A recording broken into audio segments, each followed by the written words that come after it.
માનવજ્યોત સંસ્થા ભુજ દ્વારા વિશ્વ પર્યાવરણ દિન નિમિત્તે ભુજના જ્યુબિલી ગ્રાઉન્ડ, વાણિયાવાડ, શાક માર્કેટ તથા ભીડ ગેટ વિસ્તારમાં આવતા જતા રાહદારીઓને તુલસી રોપા તેમજ કાપડની થેલી, કુંડા, ચકલીઘર વિતરણ કરાયા હતા. તેમજ લોકોને વધુમાં વધુ વૃક્ષો વાવીને ઉછેરવા તથા તેનું જતન કરવા અપીલ કરાઈ હતી. માનવજ્યોતના પ્રબોધ મુનવરે જણાવ્યું હતું કે ગરમી અને તાપમાં થતો સખત વધારો માનવ સર્જિત છે. વધારેમાં વધારે વૃક્ષો વાવીને તેને ઉછેરશું તો ગરમી તાપમાંથી મુક્તિ મેળવી શકશું. વધુને વધુ વૃક્ષો વાવો, વરસાદ લાવોના નારાઓ બોલાવવામાં આવેલ. લોકજાગૃતિ રૂપે લોકોને વધુમાં વધુ વૃક્ષો વાવી તેને ઉછેરી તેનું જતન કરવા અપીલ કરવામાં આવી હતી. માનવજ્યોતનું હરતું ફરતું વાહન શહેરના જુદા જુદા વિસ્તારોમાં ફરી વળ્યું હતું અને લોકોને નિઃશુલ્ક તુલસી રોપાઓનું વિતરણ કરવામાં આવ્યું હતું.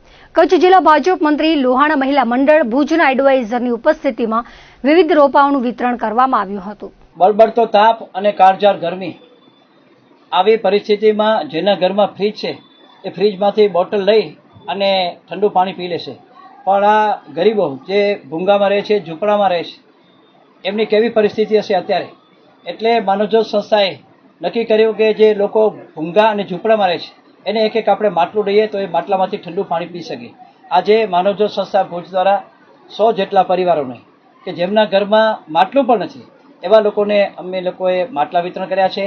એમના ઘરે માટલું રહે, એના બાળકો, એના પરિવારજનો માટલામાંથી ઠંડુ પાણી પી શકે અને આતરડી ઠારી શકે. આજે આતરડી ઠારવાનું કામ માનવજ્યોત સંસ્થાએ કર્યું છે.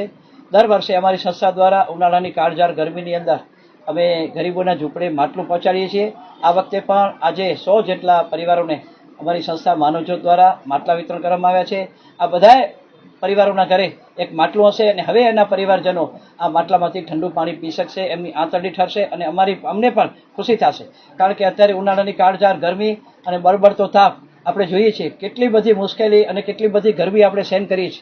તો આ બિચારા ઝૂંપડામાં રહેતા હશે, ગરમ પતરામાં મકાનોમાં રહેતા હશે, ક્યાંક ઝૂંપડપટ્ટીમાં રહેતા હશે, તો એમને પણ પીવાનું પાણી મળે એવા ઉદ્દેશ સાથે માનવજ્યોત સંસ્થા દ્વારા આજે 100 પરિવારોને